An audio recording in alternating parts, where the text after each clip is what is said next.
Why does the US suddenly care about Africa's seat on the United Nations Security Council? Are we expected to believe that this is a genuine act of goodwill, or is it just another clever ploy? The US has suddenly decided that Africa deserves 2 permanent seats now, but the real reason behind it is still unknown. So, what's the catch? Let's find out.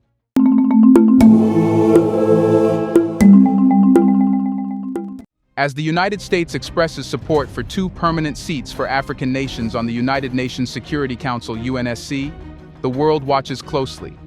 This news isn't just a footnote in diplomatic history. It's a potential game-changer in the struggle for representation and equity in global governance. The US, in its attempt to regain influence in Africa amidst rising competition from China and Russia, is attempting to rewrite the rules of the game. But what does this really mean for the continent and the world at large? Is the US sincere?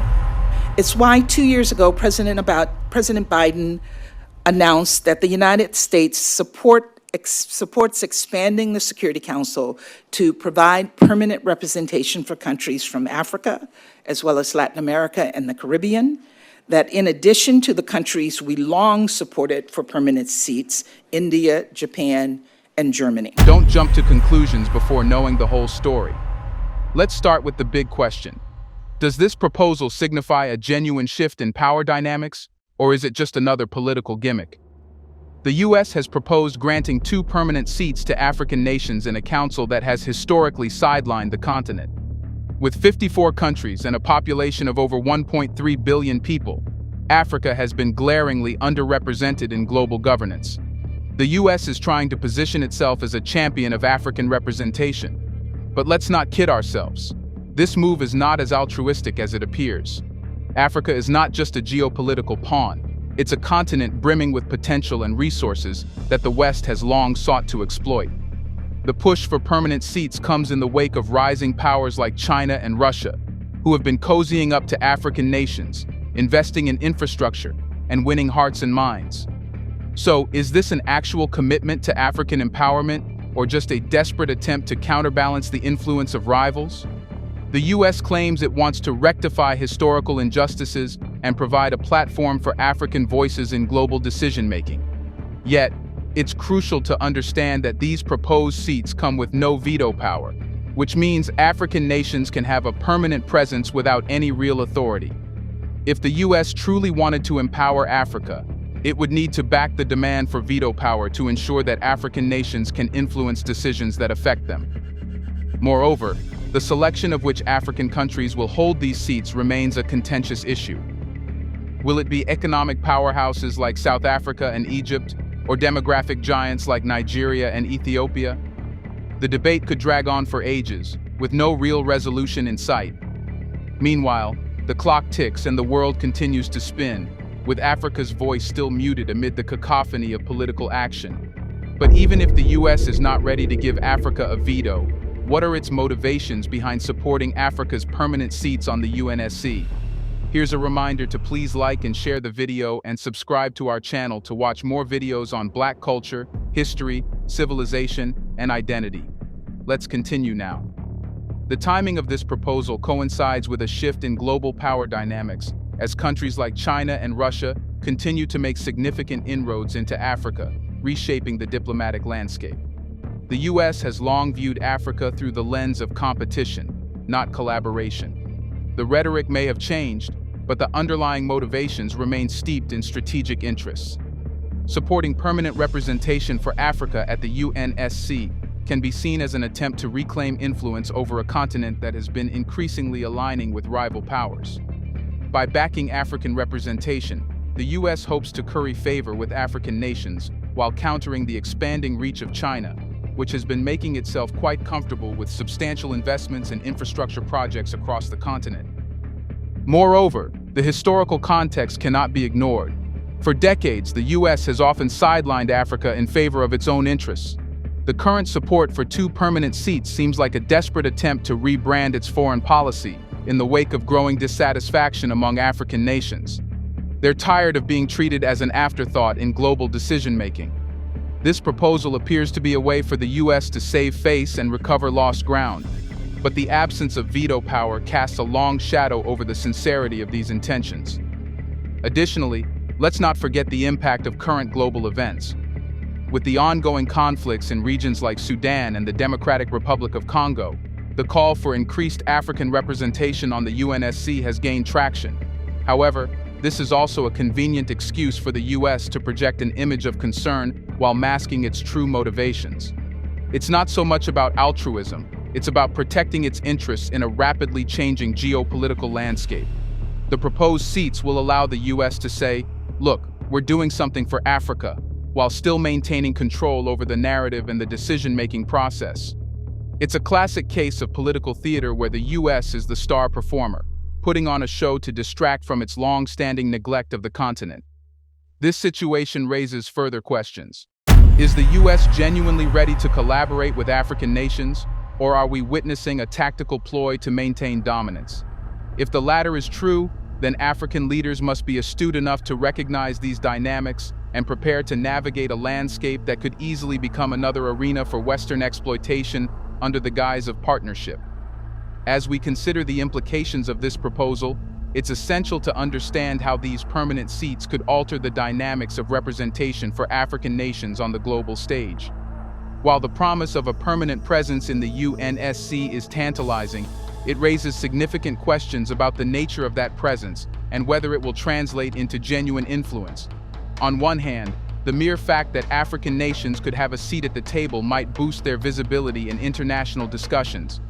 For decades, Africa has been sidelined in critical conversations that shape global policies. The recognition that nearly half of the conflicts addressed by the United Nations Security Council involve African nations is a glaring indication of the need for increased representation. But let's not kid ourselves. Being present at the table doesn't guarantee a voice that is heard. The most critical aspect of this proposal, veto power, remains absent. Without the ability to block resolutions that adversely affect African interests, these nations may find themselves in a position of powerlessness, able to speak but not to act. African leaders need to ensure that their voices carry weight, not just sound echoes in the halls of power. Furthermore, the selection process for which African nations get these seats will be contentious. Will it favor countries that align more closely with US interests? The risk of political favoritism looms large. The question arises, will Africa's diverse voices truly be represented, or will this become another platform for the West to exert control over the narrative? The selection of these countries could easily devolve into a political game rather than a genuine reflection of African unity.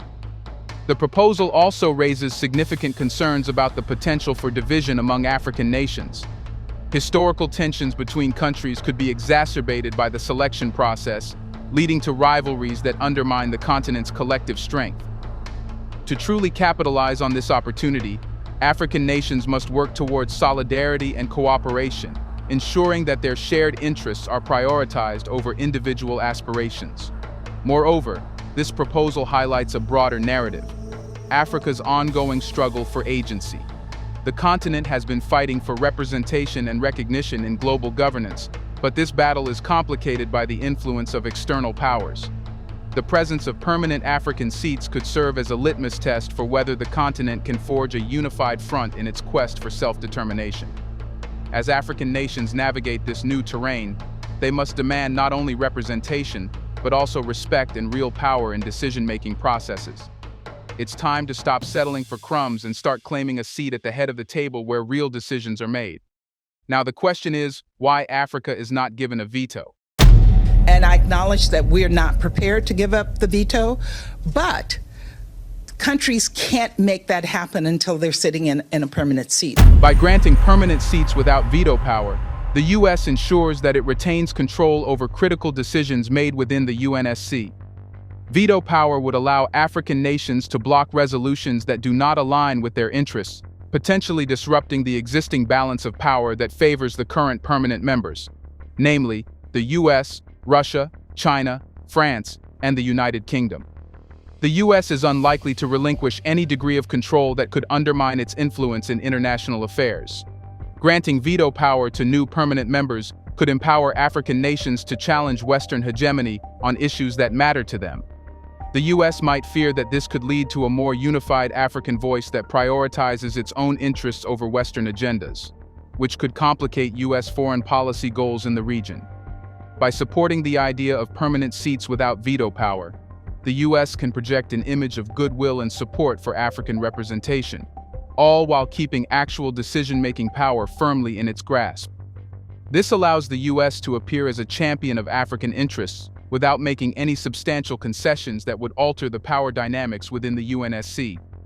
Also, the U.S. is motivated by the need to counterbalance the growing influence of China and Russia in Africa. By allowing African nations a place at the table, the U.S. hopes to win favor and potentially re-establish its foothold in a region where it has historically held sway. However, the U.S. likely view veto power as a potential threat that could enable these nations to form alliances that directly challenge U.S. interests. The proposal to grant permanent seats without veto power can be seen as a form of tokenism, giving African nations a semblance of representation while keeping them effectively marginalized in decision-making processes. This is a classic tactic often employed by established powers to placate rising voices without genuinely addressing the underlying issues of equity and power. Now the question is, should Africa accept these seats that are coming with no power? The question of whether African nations should and will accept permanent seats on the United Nations Security Council (UNSC) without veto power is a complex issue. It involves considerations of representation, power dynamics, and the long-term implications for Africa's role in global governance. Accepting permanent seats without veto power can be seen as a double-edged sword. On one hand, having a permanent presence in the United Nations Security Council would allow African nations to bring their perspectives to the table, addressing issues that directly impact the continent. It would enhance visibility and offer a platform for dialogue on critical matters, including conflict resolution and sustainable development. However, without the authority to influence decisions significantly, these seats could merely serve as symbolic representation, essentially a seat at the table without a voice. The history of Africa's marginalization in global governance structures cannot be ignored. For decades, the continent has been sidelined, and the struggle for representation has been fraught with challenges. Accepting these seats might signal progress, but it could also perpetuate the status quo if African nations find themselves unable to effect meaningful change. The call for representation must be matched with the power demand. Otherwise, the effort risks becoming a hollow victory. If African nations can collectively agree to accept these seats while simultaneously pushing for the inclusion of veto power, it could serve as a unifying force. This could be an opportunity to negotiate for better terms and leverage their collective bargaining power to ensure that their interests are protected. Accepting the seats could be seen as a strategic move to lay the groundwork for future negotiations regarding power dynamics within the UNSC. Accepting these seats, even without veto power, could elevate Africa's profile in international affairs. It would demonstrate a commitment to participating in global governance and might encourage greater collaboration among African nations. Increased visibility can lead to greater international attention on issues affecting the continent, potentially attracting investment and partnerships that could benefit African nations. So will African nations take these seats without veto power? African leaders have varied opinions on the acceptance of these seats. Some may view them as a necessary step towards greater representation, while others might argue against accepting a position that lacks real power. The decision may ultimately depend on the political climate, regional dynamics, and the capacity for unified action among African nations. Before any decision is made, African nations are likely to engage in extensive negotiations regarding the terms of these seats. This includes discussions on the potential for future reforms that would include veto power. If African nations can use the acceptance of these seats as leverage to demand more significant changes within the UNSC, they may be more inclined to take them. The views of the public and civil society organizations in African countries will also play a crucial role in shaping the response to this proposal. If there is significant pushback against accepting these seats without power, it could influence political leaders to reconsider the acceptance of the proposal. The geopolitical landscape is shifting, and African nations are becoming increasingly aware of their potential as collective actors on the global stage. This newfound awareness may encourage them to approach the acceptance of these seats with caution. But there is a demand for a veto from all around Africa. And what happens if Africa keeps demanding a veto? Will any nation support it? It looks like China and Russia will be on the top list of support. China and Russia have been actively cultivating relationships with African nations in recent years, positioning themselves as allies in the face of Western influence. Their support for Africa's demand for veto power could be viewed as part of a broader strategy to strengthen ties and counterbalance the West's long-standing dominance in international institutions. Both China and Russia have vested interests in maintaining stability and promoting development in Africa, as these factors directly impact their economic engagements and resource investments on the continent. Supporting Africa's demand for veto power could enhance their influence in international governance, while also appealing to African leaders who seek greater autonomy. By backing Africa's demand for veto rights, China and Russia can challenge the traditional power structures of the UNSC, which have historically favored Western nations. This aligns with their broader geopolitical goal of reshaping international governance to be more inclusive of emerging powers and developing nations. But Western nations, particularly the US, are unlikely to support the extension of veto power to new members, including African nations, as it would dilute their influence within the UNSC. The current permanent members are hesitant to give up any degree of control over international decision-making, fearing that this could lead to outcomes that conflict with their strategic interests. But will Africa get a veto if it keeps demanding? If Africa continues to demand veto power as part of its push for permanent seats on the United Nations Security Council (UNSC), there is a strong case to be made that it could indeed secure this power in the long run. The current global political landscape is shifting, and the voices of African nations are becoming increasingly vital in discussions about international governance. The ongoing advocacy for veto power can inspire a new generation of African leaders who understand the importance of collective action. By demanding what is rightfully theirs, African nations can foster solidarity and unity, reinforcing the idea that they deserve a say in the global governance structures that impact their futures. The movement for veto power can become a rallying point for Pan-Africanism, encouraging collaboration and cooperation among nations that have historically been divided. Now the question is, will the US come to Africa's terms? Or will it do what it wants? Do powerless seats really mean anything? Let us know in the comments section. Do you think they should accept the proposal? Do you want to watch more videos like this one? If so, subscribe to our channel and press the bell icon next to it.